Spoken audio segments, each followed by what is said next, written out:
ஆனந்தி வணக்கம். சட்டப்பேரவையில் அரசின் மீதான நம்பிக்கை வாக்கெடுப்பு நடந்து முடிந்திருக்கும் சூழ்நிலையில்தான் இதில் நடைபெற்ற ஒவ்வொரு கட்சியினுடைய தலைவர்கள் வைத்த கருத்துகளும் தற்போது பேச்சு பொருளாக மாறியிருக்கின்றது. இந்நிலையில்தான் இன்றைய நாள் வரை நடைபெற்ற விவகாரங்கள் குறித்து முன்வைத்தும் இன்றைய நாள் சட்டப்பேரவையில் நடைபெற்ற நிகழ்வுகள் முன்வைத்தும் முன்னாள் முதலமைச்சரும் திமுக தலைவருமான மு.க. ஸ்டாலின் எக்ஸ் பக்கத்தில் பதிவு ஒன்றை வெளியிட்டிருக்கிறார். அந்த பதிவில் தமிழக வெற்றிக் கழக ஆட்சி அமையவோ தொடரவோ திராவிட முன்னேற்றக் கழகம் தடையாக இருக்காது என்ற எனது நிலைப்பாட்டுக்கு ஏற்ப திராவிட முன்னேற்ற கழக உறுப்பினர்கள் நம்பிக்கை வாக்கெடுப்பை புறக்கணித்து வெளிநடப்பு செய்திருக்கிறார்கள் என்றும் அதன் தொடர்ச்சியாக அதேபோன்று சட்டமன்றத்தில் இருக்கும் எங்கள் தோழமை இயக்க உறுப்பினர்களான சகோதரி பிரேமலதா விஜயகாந்த், பேராசிரியர் ஜவாஹிருல்லா, சகோதரர் தமிமுன் அன்சாரி, சகோதரர் நித்யானந்தம் ஆகிய உறுப்பினர்களும் வெளிநடப்பு செய்திருக்கிறார்கள்.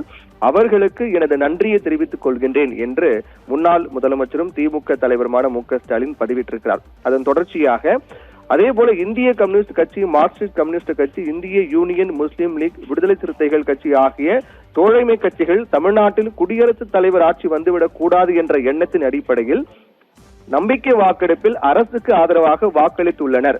அவர்களின் நிலைப்பாட்டையும் நாங்கள் மதிக்கின்றோம் என்று குறிப்பிட்டிருக்கிறார். மேலும் ஆனால் இந்த ஆட்சி அமைய வழிவகுத்த எல்லோரோட நம்பிக்கையும் சிதைக்கும் வேளையில் தமிழக வெற்றிக் கழகம் இறங்கி இருக்கிறது என்ற குற்றச்சாட்டை மு.க. ஸ்டாலின் முன்வைத்திருக்கிறார். அதன் தொடர்ச்சியாக அதற்கு சாட்சி, அதாவது இந்த ஆட்சி அமைய வழிவகுத்த எல்லோருடைய நம்பிக்கையும் சிதைக்கும் வேளையில் தமிழக வெற்றிக் கழகம் இறங்கி இருக்கிறது. அதற்கு சாட்சி ஆளும் கட்சியின் கடந்த 3 நாட்களின் செயல்பாடுகளும் அதற்கு எங்களுடைய தோழமை கட்சியினர் கொடுத்த அறிக்கைகளும் என்று குறிப்பிட்டிருக்கிறார். அதாவது ஆட்சி நிலைக்கு தேவையான எண்ணிக்கை எங்கள் தோழமை இயக்க நிலைப்பாட்டில் இருந்தாலும் இன்றைய ஆளுங்கட்சி என்ன செய்திருக்கிறது என்ற கேள்வி முன்வைத்திருக்கக்கூடிய மு.க. ஸ்டாலின் கிளீன் பாலிடிக்ஸ் என சொல்லிவிட்டு ஆட்சிக்கு வந்தவங்க டர்ட்டி பாலிடிக்ஸ் பண்ணிட்டு இருக்காங்க என்ற வார்த்தையை அவர் குறிப்பிட்டிருக்கிறார். பிளவுபட்ட அதிமுக என்னும் குழம்பிய குட்டையில் மீன்பிடிக்க முயற்சி செய்து அவர்களுடைய உறுப்பினர்களை விலைக்கு வாங்கியிருக்கிறார்கள் என்ற குற்றச்சாட்டை மு.க. ஸ்டாலின் முன்வைத்திருக்கிறார். அதோடு உங்களுடைய ஸ்டார்டிங்கே இப்படி இருந்தா பினிஷிங் எப்படி இருக்கும்?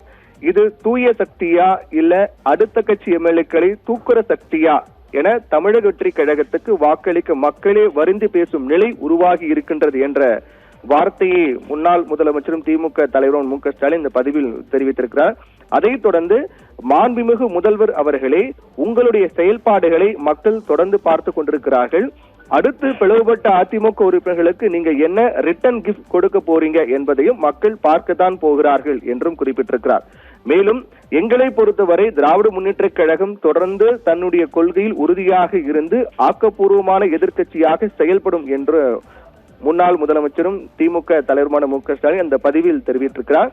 இந்த பதிவு தற்போது இன்றைய நாள், அதாவது கடந்த 3 நாட்களாக நடைபெற்று வரக்கூடிய செயல்பாடுகள், இன்றைய நாள் சட்டப்பேரவையில் நடைபெற்ற நிகழ்வுகள் என அனைத்தையும் ஒட்டுமொத்தமாக முன்னிறுத்தி இந்த பதிவை திமுக தலைவர் மு.க. ஸ்டாலின் பதிவிட்டிருக்கிறார். ஆனந்தி.